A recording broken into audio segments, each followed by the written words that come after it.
മുൻ മന്ത്രി കെ ബാബുവിന്റെ 25.82 ലക്ഷം രൂപയുടെ സ്വത്ത് ഇഡി കണ്ടുകെട്ടി. കള്ളപ്പണം വെളുപ്പിക്കൽ നിരോധന നിയമപ്രകാരമാണ് നടപടി.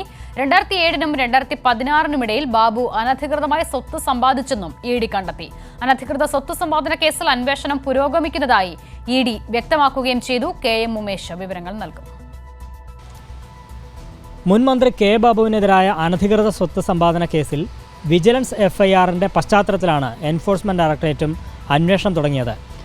കെ ബാബു അനധികൃതമായി സ്വത്ത് സമ്പാദിച്ചു എന്നുള്ളതായിരുന്നു വിജിലൻസിൻ്റെ കണ്ടെത്തൽ. 2018 മാർച്ചിൽ മൂവാറ്റുപുഴ വിജിലൻസ് കോടതിയിൽ സമർപ്പിച്ച വിജിലൻസിൻ്റെ അന്തിമ റിപ്പോർട്ടിൽ ഇക്കാര്യം വ്യക്തമാക്കിയിട്ടുണ്ട്.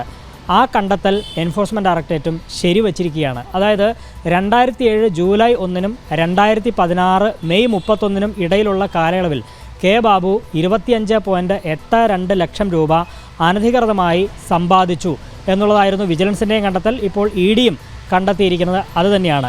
ഈ സാഹചര്യത്തിലാണ് കള്ളപ്പണം വെളുപ്പിക്കൽ നിരോധന നിയമപ്രകാരം ഈ 25.82 ലക്ഷം രൂപ കെ ബാബുവിൻ്റെ അനധികൃത സ്വത്ത് ഇഡി ഇപ്പോൾ കണ്ടുകെട്ടിയിരിക്കുന്നത്.